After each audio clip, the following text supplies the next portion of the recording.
You're listening to Nostalgia Club, the podcast where we look back on our favorite childhood stories and revisit them as adults. At least one of us hasn't read or watched these series, so we also get a first-timer's opinion.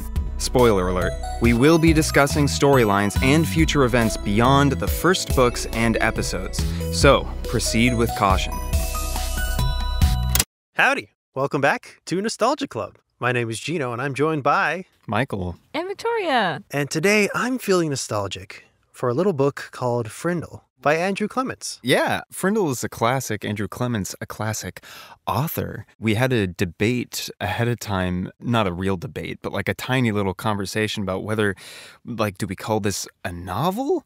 Do we call this a book? Because it's actually quite short. It's like 14-point font, and it goes about 100 pages. It's what we could probably describe today as some kind of short story or a very small novelette of some kind. But back in the day, reading this, and I believe we've all read this, so this is one of those Nostalgia Club episodes where nobody's new to the source material. We all just have read it and love it. Ostensibly, Victoria was new, but we know that can't be true because Victoria's read more than all of us. This book reads fast, but when we were younger, it certainly felt a lot longer, I think. At least it did for me. And to me, yeah. Yeah. It felt like a real American novel. A story for the ages. No, I love Andrew Clements' books. I had a whole collection of them when I was a kid. He writes what he calls school stories, which are stories set at or around school, usually involving a child with an idea. And the idea takes off. And then there's antagonist who doesn't like idea, usually a parent or a teacher. And then child's idea expands beyond their wildest imaginations and usually results in some sort of monetary award. And they're also excellent introductions to certain socio-political or economic subjects for children that they don't explicitly state what they're trying to explain. But each school story novel, you can sort of get what Andrew Clements is trying to tell the kids. Frindle is, I think, his first book of this style. You can sort of tell which books of his are the school stories by their length and their writing style and their plots, but also because each cover has like a child's face close up with like the object of the story much closer to the quote frame. It's a very distinctive cover style. Yes, but Frindle was the first. We normally like to do a vibes portion of this podcast first, or at least that's the format we've adopted for season 2. So that's an excellent, sort of academic summation as well as a personal one. Do you have any, deeper personal vibes? You said you had a ton of books, Jino, of Andrew Clements? I did. A lot of Andrew Clements' books have a sort of entrepreneurial spirit behind them, a sort of all-American, do-it-yourself, you gotta strive to make it sort of vibe. And a lot of the books I had of his specifically, I wanted to emulate the actions of the children in these stories. They served as a very good sort of moral example of what a young child should strive to be in school and the sort of person you could be while also taking advantage of your friends economically. But no. They're great. Just a lot of nostalgia. I don't know what else I can say. There's stories about school. The kids are in school and they're doing stuff, hijinks and whatnot. And you read them when you were in school. I read them when I was in school, and I said, I too could do these hijinks. And then I usually didn't, because I was a coward. Don't say that. But I was, Michael. Oh. You don't know me. No, I think you probably suffered from the same thing I did, which is being a square. Being a square, and also in real life, often punishments just happen. Adults are oppressive, and teachers can be exhausted from overwork and low pay, and so they take it out on the kids, and the kids are like, but Frindle said I could do anything. And the teacher's like, no, you can't, kids. You can't do anything. You got to choose the right teacher. You really do. Which luckily in this book, our protagonist, Nick, seems to do, and we'll get into that. But first I want to ask Victoria, we like to have someone who hasn't been exposed to the show or the book ahead of time. And we said that was Victoria, but again, almost that certainly cannot be true. It might have been a clerical error, but I will say I honestly didn't remember a lot of this book. I feel like obviously I read it because I know just the premise of the story. And I remember reading a couple of these school stories. But yeah, once I started reading it, it didn't come back to me in the same way as some of the other books and series that we've read. But it did make me very nostalgic just for English class in general. being in middle school and high school English class and learning about stories and how they're put together and all that fun stuff. And it made me think back to my teachers, just all throughout school, I think. Usually my favorite teacher was the English teacher, except for in certain high school classes. No, but I really loved my English teachers, and they definitely helped foster my love for writing and for reading. And so this book in particular really made me appreciate my English teachers. Yeah, that's something that, well, I don't want to say it's not often explored, but normally in books where the central conflict has to do with a conflict between a student and a teacher, there isn't always, there can be, but there isn't always a lot of room for teachers who can serve as the antagonist, but at the same time serve the growth of the protagonist in ways that are almost as a mentor at the same time, which this book has. The teacher in this book is the antagonist, but she's not a bad person. Like Captain Underpants. The teacher gets like flung into the sun or something, and all the kids cheer, "He's dead! He's dead! We did it! He's dead!" But no, in Frindle, it's a very, I don't know if it's realistic, but it's definitely idealistic of what a good teacher can be while also being the antagonist of a story. I feel like you hear stories like this every now and again from the real world of like a teacher-student relationship as like a mentor and a mentee that seems to sort of go beyond the normal like transient passing through the grades. But definitely this as a novel is a hyper-realized version of that in a number of senses. I know for me, Frindle and many Andrew Clements books in general were very much introduction to like sociology or whatever. Yeah. And when I was a kid reading something like Frindle, which is, to be clear, a story about a child who invents a new word and gets everyone to use the word to the chagrin of all the adults around him. A book like that, and seeing how the plot of the novel progresses and how this social phenomenon within the story of the book takes off, was like a mind-altering, biting analysis of the way that we think about conventions of the modern world. And who says language has to be the way that it is? You can just invent a new word. And if everyone agrees that that's what the word is, that it refers to the thing that everyone thinks of, then that makes the word valid in the minds of everyone who could potentially be using it. And I remember being a kid and reading a story like this and thinking, oh my gosh, how do you even write a book like this? It's incredible. And coming back to it, part of me was wondering how straightforward it might be now that I'm older reading it. And there were certain aspects that were a little more straightforward, and certain like happy accidents or conveniences within the plot, certain things that are jumped over to allow the progression of this social phenomenon of a word being developed and integrated into widespread use in social consciousness. But at the same time, I was extremely impressed with how it handles the effects of a social transformation on the characters within the story, especially our protagonist, Nick. I suppose now I could get into a plot summary. Yeah. Do it. Do it. Young Skywalker, read me this plot summary. Sorry, I don't know. Read Frindle to me, young Skywalker. That's how Palpatine came up with his idea to take over the galaxy, as he read an Andrew Clements novel. Oh, no. Oh, no. Society is much more pliable than I thought. Okay, anyway. Frindle is the story of Nick Allen, who is a young kid going into 5th grade. He's described as not really belonging to any sort of grouping of kids you could imagine, sporty, good, bad, etc. He's just sort of his own thing because he comes up with wild ideas and he knows very well how to integrate them. And normally they're relatively harmless things, though they can be disruptive. An example we're given is that in some younger grade, he decided he wanted to quote-unquote take his class to the South Seas. And so every day he, with the cooperation of the kids in his class, would sort of ramp up efforts to transform the classroom into a full-on beach and ocean, which started with putting little construction paper cutouts of palm trees on the desks, to everyone coming dressed in beachwear, to eventually cranking up the thermostat and throwing sand all over the ground and causing a big ruckus and tying a bunch of t-shirts together to make a volleyball court. And so that's the kind of kid Nick is. When he goes into 5th grade, however, he is met with kind of his match in terms of teachers. The only language arts teacher who is at the school, Mrs. Granger.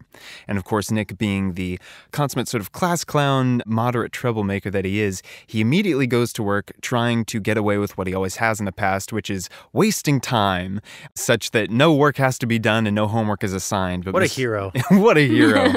And he's quite adept at it. But Mrs. Granger is very sharp. She is described as a rather small woman with sort of a top-knot white bun. But despite her stature, she looms large in the eyes of the kids because of her, it's described, most dominating feature, her eyes, which can be cranked up to multiple power levels of intensity and can wither any child in their seat. And yet at the same time, she is described as being able to crack some pretty good jokes if she wants to. So, you know, there's a little bit of leeway and depth to her. As the language arts teacher, she has a strong attachment to the dictionary, a large one which she keeps at the front of her class, forcing kids to do all kinds of vocabulary work and look up all sorts of definitions. And Nick, in trying to get the better of her, finds himself at the business end of her own sharp wit and intelligence when, in trying to waste time by asking her about the origins of the dictionary, she instead turns it around on him and says, "Why don't you write a report and tell us all about it tomorrow?" So he gets extra homework. He gets extra homework. And in doing the report, well, he lands on something that he wasn't expecting to find. Because while he does, again, try and turn it into another time waster the next class, he asks Mrs. Granger the reason why a word means what it does. And it starts out as another ploy to waste time, but Mrs. Granger gives him an interesting explanation, which is, you do, Nicholas. You decide what the word means, and I do, and we all do. Once everybody starts using some phrase, some collection of letters and sounds to determine the meaning of something within the world, that becomes the word and its definition.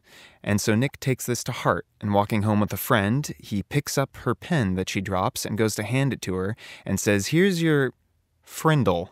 And that sets off a chain of events in which Nick and his classmates, steadily through various efforts, refer to pens exclusively as Frindles. And we get a number of examples, such as him walking into basically a dollar store and asking for a pen by using the word Frindle, and then every day after sending one of his classmates to do the exact same thing until it becomes just acceptable usage of a random word at this dollar store. They start doing it at school. When they take a class picture, all of the 5th graders hold up a pen when the person goes to take the picture and all say the word Frindle instead of cheese. And of course, that kind of prank takes on a life of its own, and kids in other grades start using the word Frindle.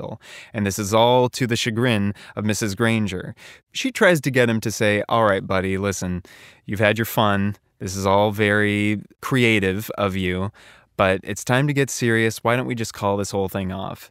And Nick says, in so many words, "I'm not doing anything wrong. I've made up a word and it's not hurting anybody. And it's just a bit of fun. And I want to see where it goes." And Mrs. Granger says, "Very well then." And she hands him a letter. And she says, "I don't want you to open this now. I want you to sign your name on it and then write today's date. And then, once this is all over, I will give you back this letter and you can open it and read it." And Nick says, "Okay." Eventually, the word gets away from him. It takes on a life of its own. And sure enough, when the principal comes to visit, because this is causing a bit of a stir, and the superintendent is gathering some attention because now in this sleepy little town, the newspapers are getting involved because, wow, what a fun human interest story. Nick can really do nothing about it. And he tells the principal as much. He says, "I can't really stop this from happening." And of course, when the principal parrots something that she heard from Mrs. Granger, "Well, you know, it's just a matter of respecting authority and we can't all be using the word ain't." Nick brings up, well, ain't is actually in the dictionary. And so this whole idea of what defines reality and what's okay and what's not starts to sort of turn on its head as things expand, as the word gains traction. A local entrepreneur starts making use of the word Frindle by printing it on pens and t-shirts. And because he could get into legal trouble, he sort of loops Nick's family in on a share of the profits. And eventually, you know, the rest of 5th grade kind of goes by, and Nick sort of finds himself at the center of this phenomenon that he no longer controls. And he feels a bit, well, out of control. Sure enough, as Frindle sweeps the nation and becomes commonplace within the areas where it started, such as Nick's town, Nick finds himself a little more shy about his creative ideas because he's seen how one of them could take off and sort of turn him into a celebrity in some ways that he wasn't expecting. And he starts to become sort of afraid at the nature of his own power and his ideas. And when he gets new ideas, he doesn't really put them into practice the way he did before. But near the end of the year, he goes to talk to Mrs. Granger, and she commends him for his creativity and sort of resolves any tension between them. And that sort of helps him feel better about himself and about everything that's happened.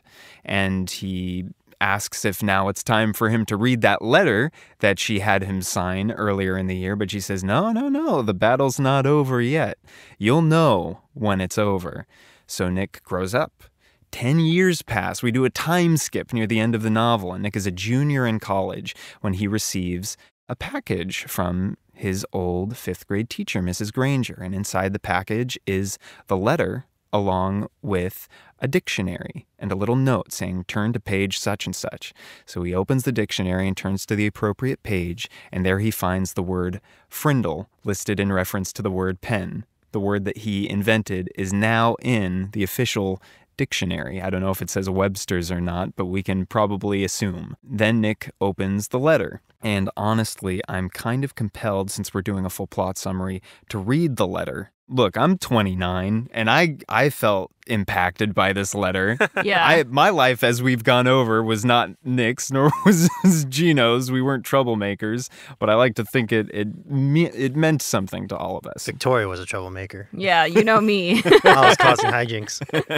Wanted in 15 states for our massive hijinks. That's the official charge. Whoa. Okay, so it says, Dear Nicholas, if you are reading this letter, it means that the word Frindle has been added to the dictionary. Congratulations. A person can watch the sunrise, but he cannot slow it down or stop it or make it go backward. And that is what I was trying to do with your word. At first, I was angry. I admit that. I was not happy to see the word pen pushed aside as if it did not matter. But I guess if the Latin word for feather had been frindulis instead of pina, then you probably would have invented the word pen instead. Like the sunrise, some things just have to happen, and all you can really do is watch. The word Frindle has existed for less than 3 weeks. I now see that this is the kind of chance that a teacher hopes for and dreams about. A chance to see bright young students take an idea they have learned in a boring old classroom and put it to a real test in their own world. I confess that I am very excited to see how it all turns out. I am mostly here to watch it happen. But somehow I think I have a small part to play in this drama, and I have chosen to be the villain. Every good story needs a bad guy, don't you think? So someday I will be asking you to forgive me, and I hope that you will. Nick, I know you like to think. Please think about this. When I started teaching, no one had landed on the moon. There were no space shuttles, no CNN, no weather satellites. There were no video cassette recorders, no CDs, no computers. The world has changed in a million ways. That is why I have always tried to teach children something that would be useful no matter what. So many things have gone out of date, but after all these years, words are still important. Words are still needed by everyone. Words are used to think with, to write with, to dream with, to hope and pray with. And that is why I love the dictionary. It endures. It works. And as you now know, it also changes and grows. Again, congratulations, and I've enclosed a little present for you. Yours truly, Mrs. Granger. And of course, that's when Nick opens the second package, which is a pen that Mrs. Granger favored, this like sort of gold-plated maroon pen. And then the story basically ends with Mrs. Granger getting a return package from Nicholas with, I think it might be the same pen or a different one. I think it's a different, like very, very expensive, nice pen. Yeah. That's been engraved. And the engraving reads, This object belongs to Miss Lorelei Granger, and she may call it any name she chooses. and that's how the story ends. Hooray! Great summary. Whee! I felt like I was being read to sleep. I know. When I first read that letter yesterday during lunch, it really impacted me, and then hearing it a second time was just as good. Aw, thanks everyone. What a great little story this book is, and how many layers it has. Mm-hmm. Not just in its subtext and its text, but also in its placement in history. I think anyone listening can tell by that final letter that Michael read that this book was written in a very specific era. And it now feels very dated, but it also feels very timely in a way that we can see our own cultural reflection in this book and how words spread, how phenomena spread, how information passes not just from city to city, but from school to school through children. I know we were talking earlier, and this wasn't in the podcast, about the phenomenon of doodles, like that Superman S doodle with like the 6 lines, and then you make it into a cool S. How that seemingly jumped from school to school with no pattern. You can't trace it. No one knows where it came from, and yet everyone does it. Yeah. And people can claim to be like, oh, this is the school that started it, but who knows? We can't tell for sure because kids just spread things around. And now, especially with the internet, you cannot control what happens with your thing. When it gets out, it's gone and it's out there and you can't stop it. It feels like new slang words are invented so much more frequently now. But I think it's because like just the rapid spread of new words and new language is so much easier because you could like text it to someone or just see it somewhere on Instagram or on TikTok or whatever. I've always thought it was interesting how easy it is for someone to say a word that you don't know and you're like, oh, what does that mean? And they explain it. And then slowly, whether you are consciously aware of the fact that you are using this word or not, it just slowly becomes buried into your common vernacular. That's a very good point. Because, of course, this book was written, I think, in like the mid-1990s. It was published in 1996. Well, there you go. And the internet at that time, I don't think was remotely... I'm trying to remember, because computers existed, but I don't think the internet really existed in the way that it does right now. The level of networking and communication was far different. I think the really big breaking point was YouTube, Facebook, MySpace. Social media. That sort of opened up accessibility to the internet.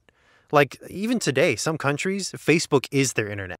Yeah. That's the homepage of the internet for them. It enabled certain words and phrases that would have been localized to an inside joke or maybe even a cultural area or a location like a city or a neighborhood to suddenly, if it became popular, spread like wildfire. And I think it's really fascinating that we can, in some cases, actually track how it spread. Like the word yeet came from a single video. We don't know if kids at that school were using the word yeet beforehand, but we know where everyone else started using it. Yeah. I think that's great. And ain't that strange? Like, the story of Frindle is almost like a story you couldn't really tell today, or at least the impact it would make would be quite different, or you couldn't tell it in quite the same way. Yeah. Yeah. It's like the Ellen show. What? Okay. Frindle, specifically the word Frindle in the book Frindle, becomes a phenomenon because one journalist happens to hear about it.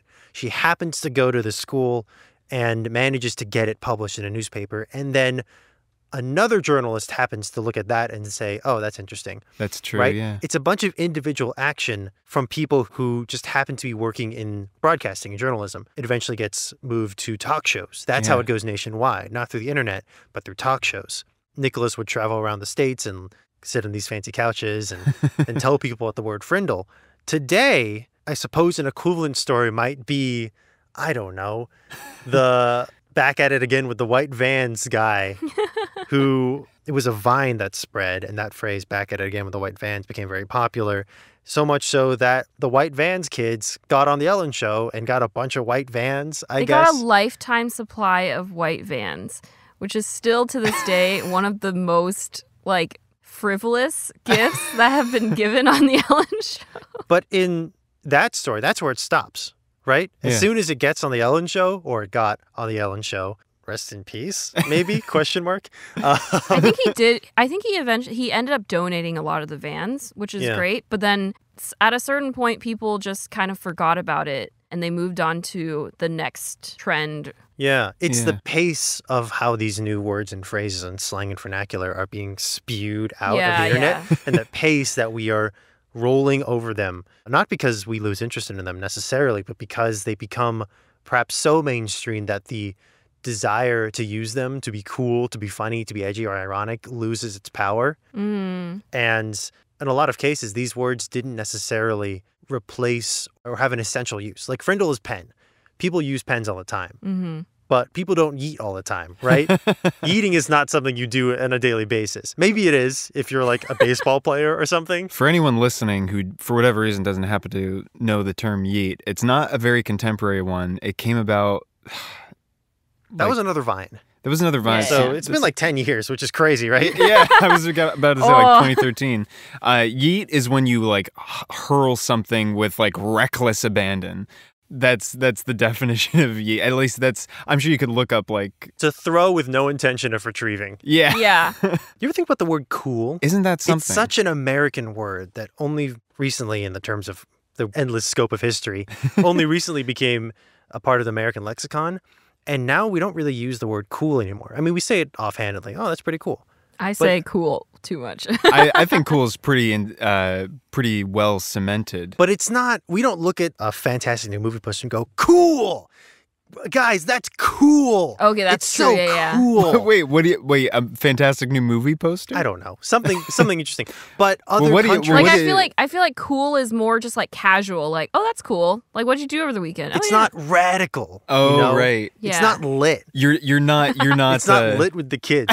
No, but other countries associate the word cool with American, right? Interesting. And because, I mean, maybe not now, but at some points being American was in, they would use the word cool. Huh. Koreans would do it. I was there. So it was like an exclamation. It was an exclamation. What's the one that the internet loves? Is it Norway, I think, that used the word Texas to describe something that's exciting or cool or novel? They say, oh, that's so Texas. Wow. Because in their minds, Texas is cool. Yeah. Dreamified Americana sort of aspect. I think that's dying now. I hope it is. We could go around and around and around and talk about language and slang all day, but I have two directions we could go with this. I could tell you a little bit more about some other interesting Andrew Clements books, or we could talk about our own experiences in school when a wacky thing a student did went way out of hand. Well, like here's the tough thing about this is Victoria and I had comparatively bog standard educational experiences. Jino, on the other hand, every time he mentions something about his schooling experience, it's wild and different. I came here today excited to hear more Jino school stories. I don't have an infinite number of school stories. I was only there for 12 years. Here's the thing. Only there for 12 years. That's how long I was in school. We need a jingle of some sort, some kind of like musical cue to signal when there's going to be another Jino school story. So Andrew Clements has a wide variety of school stories, often involving an entrepreneurial spirit. There's another one called Lunch Money, where a kid decides to start writing and selling these tiny little comics. Basically, a printer paper folded up like a zine, and then he draws comics on them and then prints them out and folds them up. And he sells them for 25 cents, and they do really well. They become very popular in his school. And then a rival kid, a girl, starts making her own little mini action comics. And he's furious that his copyright is being taken. His market share has been reduced. He starts a war against this other kid to try and reclaim his monopoly on small comics. Another one that comes to mind was called, I think literally called School Story. I think that's when he started using the term, about a girl who writes a book and her mom is a publisher and she would like to publish a book, but she doesn't want to just go up to her mom and like ask for nepotism. And so her friend, Zoe, I remember Zoe's name. I don't remember the author girl's name, but Zoe says, I'll pretend to be a full adult publisher. We'll use money that I've been saving to buy an office and a landline. And I will pretend to be an adult publisher and basically con your mom and trick her into becoming your editor. Just to avoid nepotism. Just to avoid nepotism. Well, I think they're like, oh, like they won't take us seriously because we're kids, which is true. Yeah. They get their teacher to be like a money mule to like purchase things under like her adult name and stuff. It's a whole thing. And then at the end, they finally get the book published and then the kids like kick their way into the office and they're like, we did it. The kids did it and you published it. So, haha, I guess. That feels like there'd be serious legal ramifications, though. Nope. Wow. Not in this world. That is true. I suppose now that I think about Frindle, that reporter who reports on the word Frindle actively identifies a minor, Nicholas Allen. Oh, yeah. Yeah. When I With don't like a think, photo and everything. Yeah, I don't think they would do that now, even in a sleepy town. She would have to get permission. Oh, yeah. But she doesn't get permission. Yeah, the first time she publishes the story, doesn't even technically interview him. She just realized that she talked to him and then publishes the 5th grade class photo in the newspaper and is like, box around Nicholas's face. Yeah. That's the kid. And his parents are like, did you talk to this reporter? He's like, no. Well, I mean, he did, but he didn't tell her that he was talking to her. That's like the key interaction for me is when this reporter goes to school and like asks a group of kids and Nick is there like, hey, can you point me to Nicholas Allen? And Nicholas Allen, you know, she doesn't know what he looks like, just tells her, I don't think he wants to talk to you. And then she figures out who he is and identifies him anyway. Ruthless. Yeah. To use another new word in the lexicon, what a Chad. Would you say all these Andrew Clements protagonists are on their grind set? Oh, absolutely. 100% all of them on their grind set. One thing I really like about, I suppose this book in particular, I'm sure the same goes for most of Andrew Clements' novels, but like when you think of children's novels, and this has been a pleasant surprise that I think I've talked about on other episodes of the podcast, but these novels not only being very creative, I think this one in particular, Frindle, being like ages 8 to 12 or something, they are so evocative with the way that they write in a way that makes everything extremely clear, or at least they can be very evocative. Like the first chapter of Frindle, I mean, this is like small pages, 14 point, or maybe larger than that font. It's like 5 pages, but really if you were to put it in a Word doc, single space, 12-point font, you could get like maybe 3/4 of the page down. Yeah. And by the end of that chapter, you understand exactly who Nicholas is. You've been given like a bunch of backstory information that's all relevant, a bunch of like physical examples of stuff that he's done in class. You've been told like who his friend is and all these details that are like shown to you in a very well-wrought authorial voice that conveys not only the author's voice, but the nature of the kind of pseudo-ironic humor of the world that we're living in. You know, the expectations that we should have like for the adults in the world and the kids. I mean, it's just reading this book, I get through that first chapter and I'm like, thank goodness. Like, this isn't wasting my time one bit. Yeah. And it's not utilitarian. It's very efficient and effective. Here's what you need to know. And now we can proceed with the story. And it's like a lot of those details you wouldn't even necessarily need to include. Like the story of Nick trying to turn his classroom into the Southern Seas, like a beach or whatever. But it like tells you so much about Nick. You immediately know what kind of kid he is, who is this creative and also willing to go the extra mile to make his vision happen. Yeah. And it tells you what to expect of the adults, because his teacher is kind of taken with it, and it tells you that Nick can get one over on the teachers by pure charisma and creativity, but it also tells you the attitude of the school at large, because when the janitor finds all this sand on the floor, he brings it up to the principal and everything stops immediately. Yeah. The more I read like these books that are like specifically aimed at kids but can be enjoyed by all ages, the more I am impressed with the ways in which authors have to be extremely clear with all of the important details, and the ways that they can do that without being obvious or straightforward. They can still be incredibly evocative and like emotional in their descriptions of things. It's really enjoyable, like reading a book like Frindle that may sacrifice, compared to certain books, hundreds of pages, but at the same time doesn't sacrifice emotion for the story that it's trying to tell. It feels complete. Yeah. Despite how short it is. You feel like you've read an entire full-length novel because everything's been said. I do want to clarify. I said that a lot of Andrew Clements' protagonists have an entrepreneurial spirit, and that's true. But he does also write many other books about just like kid problems. Like, oh, I'm too smart, so I'm going to fake my bad grades because I don't want to stand out. Or I don't want to make friends. Oh no, I've made friends. Or teacher is mean.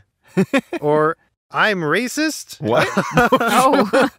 One about a kid who doesn't think he has any sort of racial prejudices, but then finds himself in a situation where it's revealed that he does, and he has to grapple with that. Because he thought he was, like, quote, a good kid. Gotcha. But now he's realizing that racism isn't always just point at person and say, you're different. I don't like that. Sometimes it's more nuanced and complicated, and we have to contend with that. Social things. Social things, but it's always about a kid who, whether they want to be or not, they make choices, and the choices always spiral into something they didn't expect, often money. Yeah. We love money. I don't think I clarified in my plot summary. Nick becomes kind of rich. Like really rich. Yeah. Isn't he described as a millionaire specifically? I think so. But the book kind of turns it on its head at the end, where after he gets this windfall of money when he turns 21 from, the businessman who put the trademark on Frindle looping his family in for 30%, he gets all that money and describes how he buys like a nice computer and like a mountain bike and, some things that I guess a college-age person would. But then after he gets that letter from Mrs. Granger, you figure it out through Mrs. Granger's perspective in the last chapter. But she finds out $1 million has been donated by a former student of hers to create a permanent trust fund for college scholarships. $1 million from one of her former students. Obviously it's from Nick. And it gets called the Lorelei Granger Students Fund, which is just very sweet. Legacy. My fellow classmates, most of them were very much like a leadership kind of person, someone who has big ideas and wants to be in charge and wants to implement their ideas. But most of them, if not all of them, did not want to do that outside of the constraints of the school. And I think that's something my school did very well, is that they let the kids have a lot of freedom and they let them decide their own boundaries. And so kids were less likely to break those boundaries in a dramatic way because they set them themselves. And so they respected them more. However, within those boundaries, within the parameters set by the school, the administration, and the teachers, we would often find ways to cause significant chaos. One event that comes to mind is starting in elementary school, we would often do these sort of role-playing activities about ancient civilizations or government systems. One specifically that comes to mind is when they divided our classroom, our middle school classroom, so 7th and 8th graders, into 4 groups. And they assigned each of us a system of governance: monarchy, dictatorship, democracy, and anarchy. And they gave us each a jar of pennies and a piece of poster board. And they said, your job is to decide who your leader is, create a flag, and distribute the wealth. And so the monarchy side just picked the most popular kid and said, you're the king now. And they drew, basically, the flag was his face. And then they just gave him the jar of pennies. They would just pick him up and carry him around the playground and he's the king. And that was their thing. I think dictatorship did something kind of similar, although I think there was some infighting there.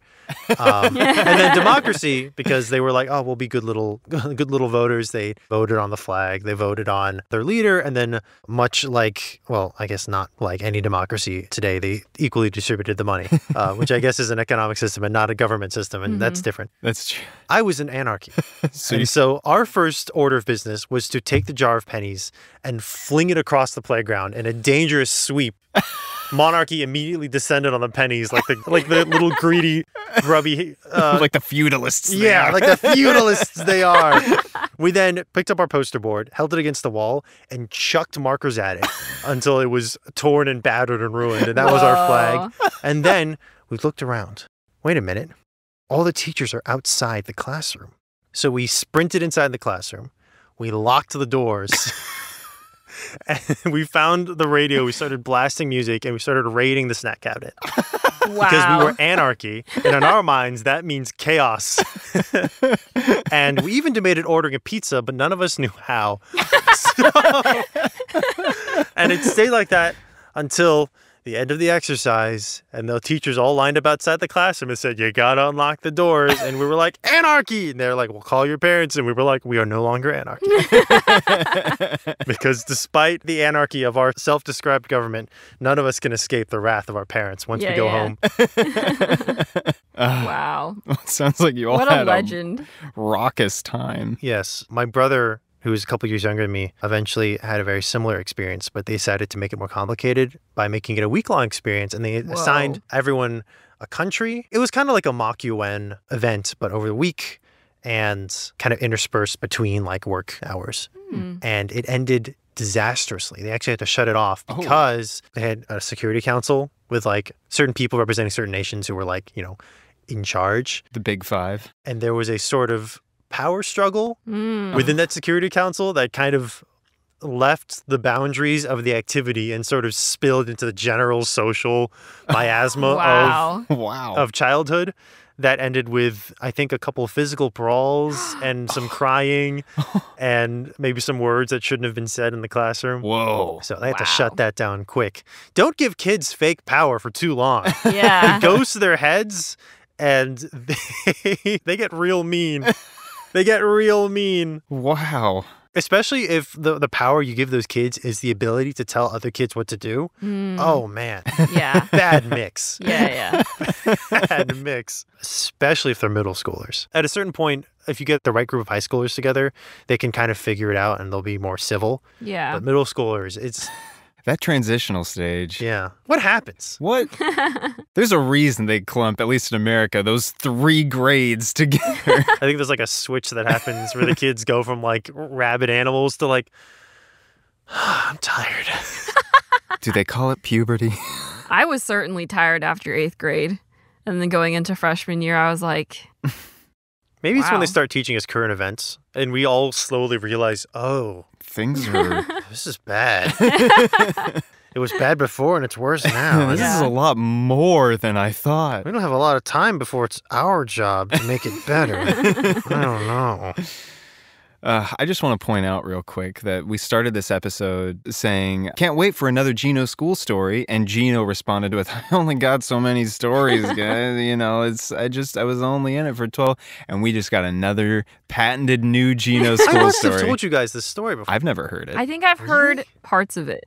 I think maybe you told me the Model UN one. I heard the one about drafting your own set of student conduct. That's not really an interesting story. It was just like a bunch of teenagers yelling at each other for like a couple hours. At that point in my high school career, I had given up. Given up trademark. So I sat in the corner and stared at a wall. Wow. And things still got done. I guess. No? I think the only equivalent I have to that is in, I think, 7th grade. We were reading Frankenstein, and our teacher broke us into 2 groups. One group was arguing that Dr. Frankenstein is responsible for all the crimes of his creation. And then the other side was to argue that Dr. Frankenstein was not guilty and that his creature was the one who is guilty. Fascinating. And it mostly stayed in the classroom, but we definitely kept arguing on the playground after class. I'm curious if kids decided their own personal opinion based on which side the teacher assigned them on. I don't remember a whole lot of like how I felt about the situation or about who was guilty or who wasn't. But I feel like just based on like the type of kid that I was, I probably would have leaned more towards the side of like Dr. Frankenstein is not guilty and it's every individual is responsible for their own actions, etc. But was that the side you were placed But on? I was placed on the side of Dr. Frankenstein is at fault for everything. So then how fiercely did you argue? I've argued so fiercely. I got really into it. Sociology. Whatever Yeah. personal opinions you may have, once you're placed in the group, you belong in the group. I was like, I don't care how I feel. I am in this to win the debate. There's so much to be learned there. So much nuance. Our political system. Yeah. Works like a charm. Would you say that part of the fervor that came from that exercise came from the teacher and like the teacher's effect on the class? Or was it just sheer like contrarianism? Like, I mean, I was a pretty shy kid, so I wasn't ever the person who's like super outspoken. But somehow, because we were in a group and all of us were arguing for the same thing, I like fed into the energy. Suddenly, I was like fired up. It's that big group thing. It feels better when you're in a group. Yeah. It mob feels better. mentality. It Yeah, feels 'cause better you're when like- there's a line of you. Yeah, it feels good for you to say, I have an opinion, and then a bunch of people behind you are like, yes, I agree. But also, that English teacher was really good at just coming up with interesting activities to get us to understand the story. Yeah, that's probably my closest to us wreaking havoc on the school with our Frankenstein debate.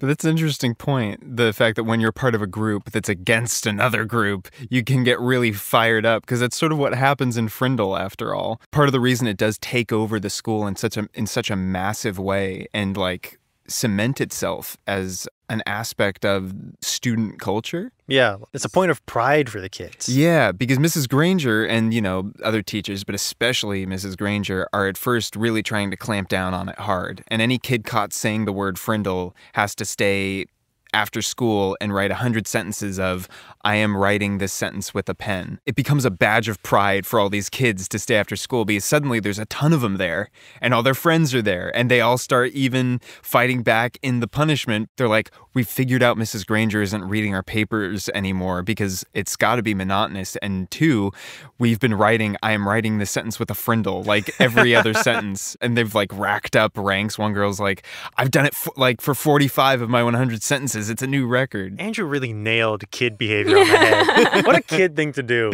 Well, as soon as Mrs. Granger said, if you say Frindle, you're going to have to stay after school and write this sentence, I immediately knew that kids were going to try and write Frindle instead of pen. Because of course, that's part of the battle. I did think it was cool, though, that Mrs. Granger said, by being the antagonist of Nicholas's story, that's why it became such like a phenomenon. Because, I think it still could have taken off, but the added rebellion of using the word Frindle, I think, encouraged kids to use it even more. That's true. Yeah. It's like a government faking an enemy so they can unite the people. I think they call that a psyop. You can learn a lot from Frindle kids. Yeah. No, see, this is like where the layers come in. It's like you spend most of the book thinking that Mrs. Granger is this like authoritarian teacher who is discouraging Nicholas from being creative. And then at the end, you kind of understand her better. And you're like, oh, like she was doing this because she knew that if Nicholas's idea was something he really believed in. She knew that if it was going to work, then it would withstand the opposition. Yeah. Exactly, right? She was like, if you really believe in this, whatever I throw in your way will only give it more power. Yeah. Yeah. What a Chad, Miss Granger. I'm sorry. They do have some good nicknames for Mrs. Granger in this. You got the Lone Granger. That one was really funny. And then out of nowhere, Dangerous Grangerous. Yeah. Kids Great do that, stuff. though. Yeah. They'll nickname their teachers. I asked this in the Arthur episode when we talked about Mr. Ratburn and the effect that Mr. Ratburn has on the kids. If you had any teachers that were similar. But Mrs. Granger is definitely different than Mr. Ratburn in a number of ways, especially because Mr. Ratburn is distinguished by his, strict but fair attitude and, gives out a ton of homework to teach the kids and is a decent mentor. Granted, I'm not up on my Arthur lore. But Mrs. Granger is definitely less of a platonic ideal than Mr. Ratburn is in terms of like quote unquote good teacher, at least in specific reference to Nick in this story. And I was wondering if the way Mrs. Granger is described as kind of this like deeply imposing but still very like sharp, wicked, smart figure, if that strikes any memories of your teachers that you've had in the past. Both of the 8th grade homeroom teachers, one was one of the Spanish teachers and one was the social studies teacher. I will first talk about the social studies teacher. He was definitely the scariest teacher. He hand wrote his tests. So it was like a brand new test every exam. That's so much effort. And we trembled in fear of the social studies tests. But I definitely learned a lot in his class. Although I guess I don't have a payoff. I guess I learned social studies well. My Spanish teacher, she was pretty nice. She just kind of had that strict teacher persona, I guess. So a lot of people, if you didn't do well in her class, you probably didn't like her as much. When I graduated from 8th grade, I asked her to sign my yearbook and she wrote something in Spanish. And she said, hopefully in a couple years, you'll continue learning Spanish and then you'll be able to understand what this says. So it was kind of similar to what Mrs. Granger did, where she wrote Nick a letter and was like, in the future, you can read this. 3 years later, when I finally learned the tense that she had used, I was flipping through my yearbook and I was like, oh, I understand this now. So that was cool. That's really cool. Wow. And definitely a better ending than if you had just used Google Translate. Yeah. I use Google Translate. Jino, same question. That's tough. I had a teacher very, very much like Mrs. Granger, but I didn't really have a personal connection to her. I think is the big difference. She was one of those very, very tough but fair teachers who had the sort of reputation to where like, oh, if you're a troublemaker, like she won't like you. But that wasn't true.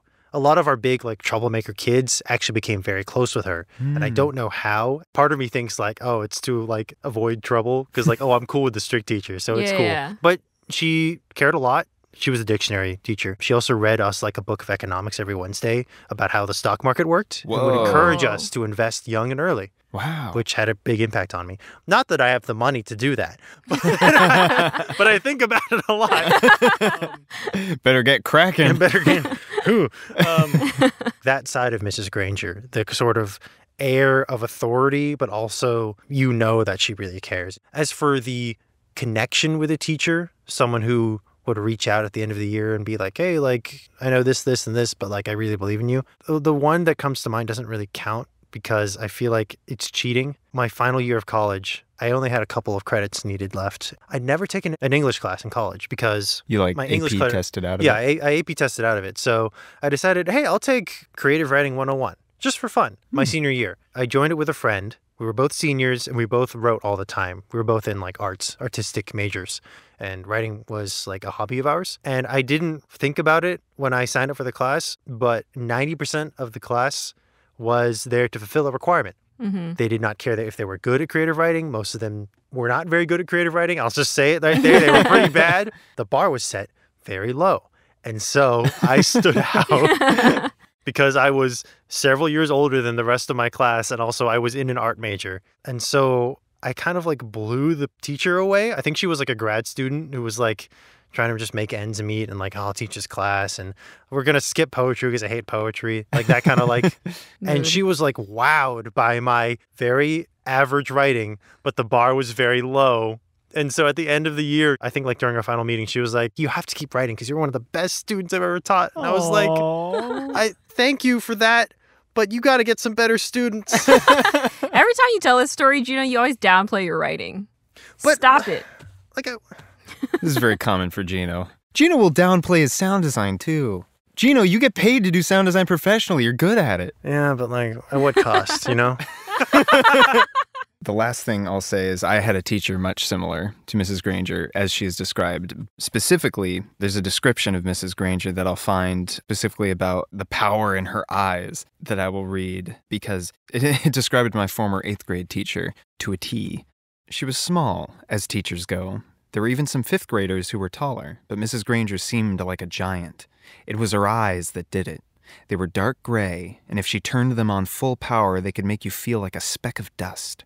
Her eyes could twinkle and laugh, too, and kids said she could crack really funny jokes, but it wasn't the jokes that made her famous. That notion about her eyes being dark gray and that she could crank them on full power to make you wither in your chair, but that they could also shine and twinkle and carry a lot of laughter really made me think of an old teacher of mine because she had much the same thing. And similar to what you describe, Jino, about some of the troublemakers being surprisingly on good terms with this teacher, because sure, this former teacher of mine would be able to call out, you know, with a name just out of nowhere, and it would like a crack of lightning just like crack across the room.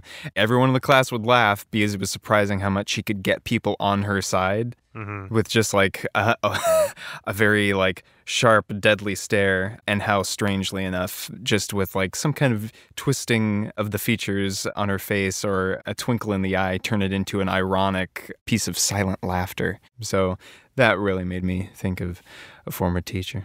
Wow. We love our teachers. We do. Without them, where would we be? Not here. Yeah. Yeah. That's true, honestly. Yeah. On multiple levels. But yeah. We've gone through many titles and shows so far, but Frindle has been a wonderful read. It was a wonderful surprise. I was also genuinely surprised at how much I enjoyed reading this little book. Little being the optimum word, because when we all got it, we were like, wow, this is short. But it packs a punch. It makes you feel really good when you sit down and you just like pop a book like this open and you like read it all in one fell swoop. Like if you're just like killing an hour because you feel super smart. I read a book this year. Yeah. Look at me. Don't ask me what it is. Don't ask me what it is. Don't ask me what it is. I think we would all proudly say Frindle. Yeah. And no, someone would go, that's what? Very true. Also, I don't think we've said it all, but Frindle is a legitimately great word. Oh, absolutely. I think it should be in the dictionary. Is it? It's not. Oh. We can use it in other contexts. Like, I'll Frindle on out of here. We can start our own vocabulary revolution. Man, that outfit's super Frindle. This You know is what? becoming the new Droon. Oh, that's right. Go Frindle yourself. No!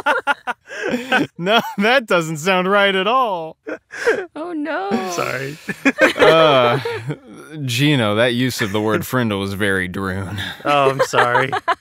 Well, until next time. It's lit, fam. Until next time, yeet that Frindle across the street. Get on your grind set. And whatever you do, stay Droon.